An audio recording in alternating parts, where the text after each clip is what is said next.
Let me do a little review for you from where we've been so far and see if I can help clarify some things for last night, and then we'll go to a new section. The focus in the previous session was God's passion for His glory. And our theme is God's glory and our gladness. Are they really one? Can they really be one? Do they have to be in competition? Does God's pursuit of His glory and my pursuit of my happiness have to be at odds, which is what I grew up feeling? Missionaries would come to the church, I remember, and they would say, okay, all you young people, stop doing your will and do God's will. And I always feel like, isn't there a third alternative? Like maybe my will could correspond to God's will so that I would do His will and it would be my will, and therefore I wouldn't be condemned to endless frustration in following Jesus. I mean, that's the way I felt. And I just want to liberate you from feeling like that's the choice you got to make. Pursue God's glory or pursue your happiness. If those are the two, you're damned. You're just condemned to a life of endless frustration. At least if you try to be a Christian, you are.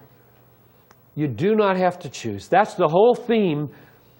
God's glory, my gladness, can they really be one? And I started with God's passion for His glory.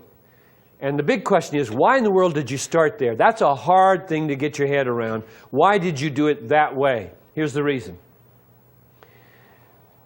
Until you feel and think that God is the supreme value in the universe, that God is the supreme beauty in the universe, that God is the ground and support of everything in the universe, that God is the goal of everything in the universe, that God is the central reality in the universe. Until you feel that, you will distort all reality, even the gospel, into a man-centered falsehood.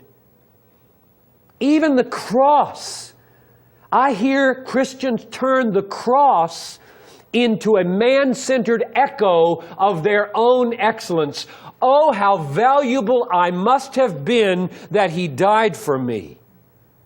Instead of realizing that the cross is an indictment of my sin and a celebration of undeserved grace. It's not about my excellence.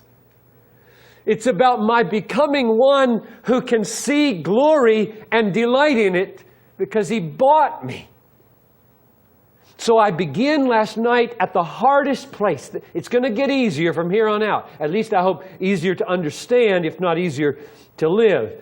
I start in the hardest place because until I can get your head to do a Copernican revolution, to get yourself out of the center of the solar system and get the glory of God as the sun of the solar system of your life, you're going to distort everything you see.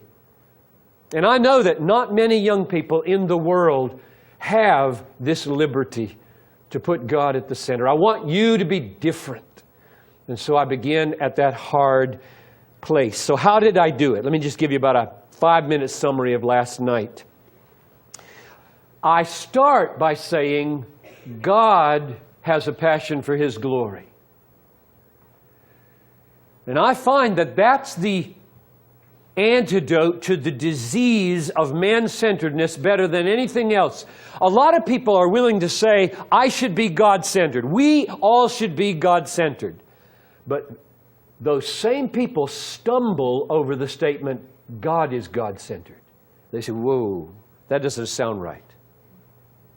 And so I spent a whole hour last night on arguing that God is God-centered. I used 3 passages of Scripture. I could have used 25 passages. I took Psalm 19:1. The heavens are telling the glory of God. And who made the heavens? God made the heavens. Therefore, God is making the heavens talk about God. God is radically eager to make everything about God. Why do people by the millions go to see The Lord of the Rings. My wife and I made a 3-year anniversary date in December out of going to see every one of these. Why? What is it about those huge boulders squashing all those whatever they were called? I can't remember. What is it about the magnificence of this army and riding this white horse right into it just at the right time and everything like a sea dividing before, tell me his name, Gandalf. That's right. What draws us to that? This is not evil that we are drawn to things like that.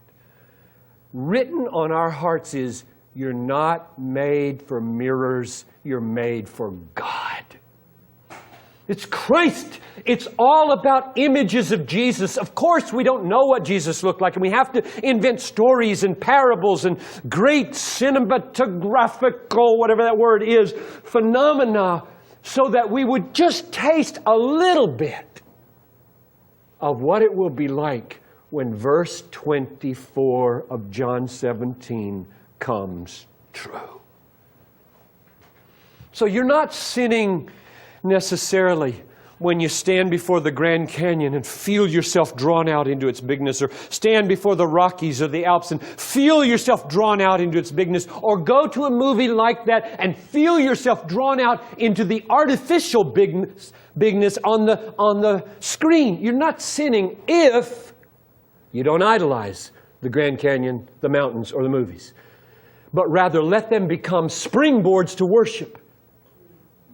I mean, I remember going out to eat with my wife after the second one, I can't remember, and we were in Hudson, Wisconsin, because we were going to do an overnight at one of the bin breakfasts there. It was the anniversary, right? Yes, great. And we went to the movie first, went out to eat, and I sat there and I said, you know, Noel, what I think when I come away from that is everything on that screen was artificial, right? You've seen all the how they did it stuff. And we were deeply moved. And the artificial place where they did it was probably about the size of this room. And that's a little teeny speck in New Zealand or somewhere. And that's a little teeny speck on planet Earth, and the Earth is a little teeny speck in the solar system, and the solar system is a little teeny speck in the galaxy, and the galaxy is a little teeny speck in the universe, and Jesus flung all that out with his little finger. In other words, I let my wonder and my enjoyment in the theater become a means of honoring Jesus, who makes the Lord of the Rings look absolutely ridiculous when you see him for who he really is, creating and, according to Hebrews 1:3, upholding the universe by the word of his power. Every day, Jesus says, earth, be. Universe, stay in existence today. There will come a day we will change this. Roll it up like a garment. And everything you ever were moved by in the theater will become a tiny pointer to the reality. Therefore, you were made for Jesus, and the satisfaction of your soul will be found in him, which is where we're going now this morning. So we shift gears from God's God-centeredness to our passion for God. And I want to begin with a text. Let's go to Philippians chapter 1. And I'm going to read verses 20 and 21. Now here's what I'm looking for in this text. Or here's what I found years ago in this text and now love to show to people. I said at the end last night that God is most glorified in you when you are most satisfied in Him. And therefore, there's no final conflict between His pursuit of glory and your pursuit of satisfaction. Because when you're satisfied in Him, He's glorified by that very satisfaction. That's the best news in all the world to me. Because now I don't have to choose between my satisfaction and His glory. If my being satisfied in His infinite beauty, glory, Gandalf-like arrival at the right time, and my satisfaction, then I'm the happiest person in the world. Now, I need a text to support that. I don't want you to just believe this because, well, that's an interesting thought, that God is most glorified in me when I'm most satisfied in Him. I wonder if that's in the Bible anywhere. So let me try to show you one text where I think it's pretty clear when you think about it. This is Paul. He's in prison. He says in verse 20 of Philippians 1, "As it is my eager expectation and hope that I will not be at all ashamed, but that with full courage, now as always, Christ will be honored or magnified," whatever your version there says. That's what we're after. We want to magnify Christ in my body, whether by life or by death. So now he said, oh, my longing is that Christ would be made much of, magnified, glorified, honored in my body, whether I'm living or whether I'm dying. And then he explains how that can be in verse 21. "For to me to live is Christ, and to die is gain." Now let's put together the two pairs. Verse 20, you'll notice the words, "Whether by life or death, I want Christ to be honored." Verse 21 picks up those words, life and death, and talks about living and dying. Life corresponds to live, death corresponds to die. So you see the pair in verse 20 is picked up in verse 21, and verse 21 begins with the word "for," which means a support or a ground or an argument is being given for how this can be. How is it, Paul, that in your death, Christ could be magnified? You should ask that. How can I die so that the way I die would make Jesus look really good? You ever thought about that? Teenagers probably don't think about death very much, but you should think about it more.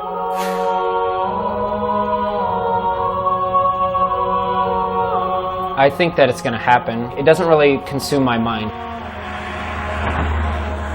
I think it's very, very easy to get distracted from thinking about death or just from thinking about God in general. There's a lot about culture that's trying to distract us from facing the facts or cause us to wonder about eternity and such things and focus on material things. I think that it's human nature to try and look to just the now and to avoid looking into the future and eternal consequences of our actions now.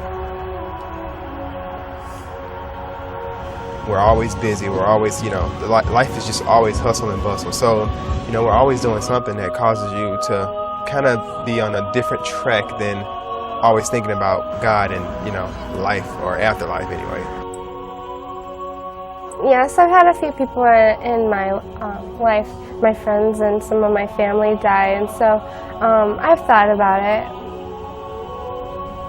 You want to see a grandparent die or something like that, but it's not very often that you have someone your age die. I think about death a lot, actually. I think about death a lot because of the factor of me wondering, if the actions that I'm taking, are going to help me get to heaven. If somebody brings up death, they say, oh, that kind of creeps me out. I don't want to talk about that. Or they try to avoid just thinking about it, talking about it in groups, things like that. I think most young people do think about dying, and they're pretty afraid of it. And when you ask, how will I die? When will I die? What it be like to die? One of the questions you should ask is, according to Paul, How will I make Jesus look good in the way I die in the hospital? Or on the street, if I get hit by a car and I have just a few minutes and people are looking down at my face and I'm gasping, how can I make Christ look really good there? Isn't that what Paul is saying? I want Christ to be honored, magnified, glorified in my body. He got his head chopped off in 66 AD by Nero. It may have been in this imprisonment when it happens. He knew it was coming. And he wanted, when the sword fell, he wanted something to be going on there that made Jesus look great. Right? How? Verse 21 gives the answer. So just leave the life pair aside for a moment and look at the death pair. So I'm going to read it just picking up the death pair. Verse 20, I want Christ to be honored in my body by death, for to die is gain. Now think. Put on your thinking cap. I want Christ to be honored by my death, and it will happen because death to me is gain. How does that work? It works by bringing a premise into the argument from verse 23. I am hard-pressed between the two. My desire is to depart and be with Christ, for that is far better. So Paul is saying, all right, I might live, and if I live, I want Christ to be central in my life, and I might die. And if I die, I want Jesus to look really good in the way I die. That will happen by counting death gain, and death will be gain because to die is to be with Christ, which is far better. What will make Jesus look good in your death is for you to be saying, patting your mom on the arm and saying, it's okay. It's okay. I'm going to be with Jesus. And that's gain. You lose everything on earth. All your friends, mom and dad, dreams about being married, dreams about having kids, dreams about accomplishing something in a profession or sports or whatever. All the dreams are gone. And you count it gain. Who gets the glory at that moment? Jesus. Is he that valuable to you? God is, let's just paraphrase it now, Christ is most glorified in your dying when you are most satisfied with him in your dying. More satisfied than having more health, more satisfied than staying alive, more satisfied than going on to school or getting married or having kids. I am more satisfied in Christ so that when I die and lose all these things, I say to my mom and my dad, gain. I tell you, when I watch people die at Bethlehem, and I have watched some people die,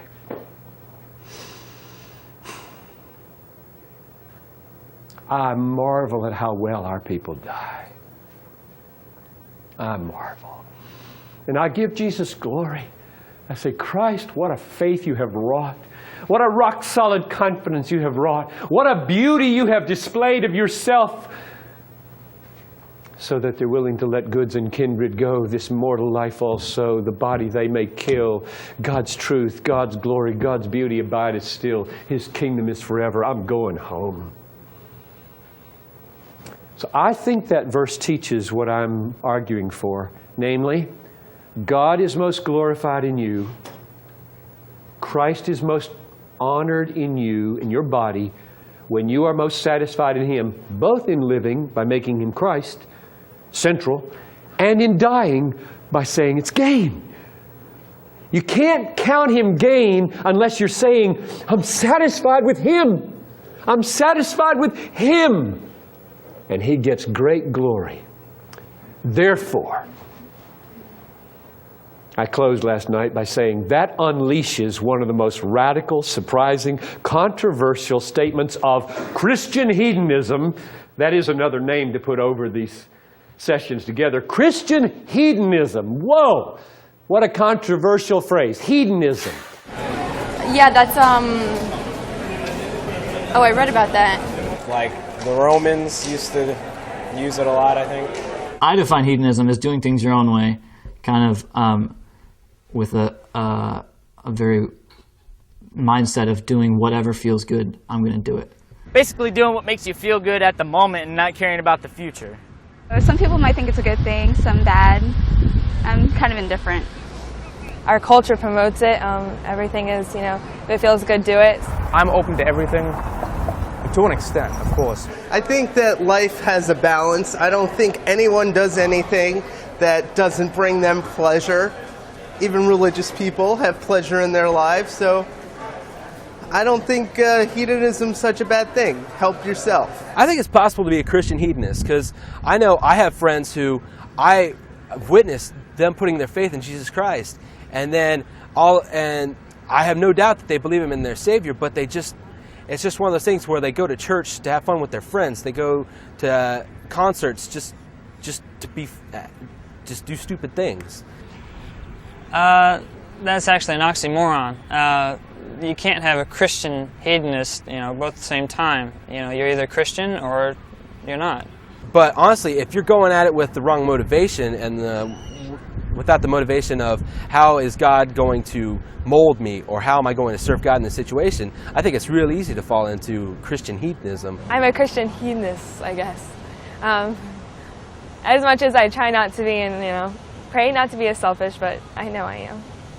I don't know, I guess maybe hedonism isn't always a bad thing. I mean, hedonism is looked at as a negative thing, but whenever you're a Christian, you're living to please God. And so just being a Christian hedonist, I think is possible, because if you live to please God, then you're definitely a hedonist. Hedonism, a life devoted to pleasure. That's the definition of hedonism in my Webster's 11th Collegiate Dictionary. A life devoted to pleasure. And I only have one little correction to that. In God. Christian hedonism is a life devoted to pleasure, not in stuff, things, people, success, but in God. Which means when it happens, you are the freest of all people, because you can let things go that other people are living for, because you have now got your satisfaction in Him. So I call it Christian hedonism. And the radical, controversial, central statement of Christian hedonism is, from this day on, your vocation in life should be to be happy in God. Maximally happy and eternally happy in God. That's your life mission, goal, duty.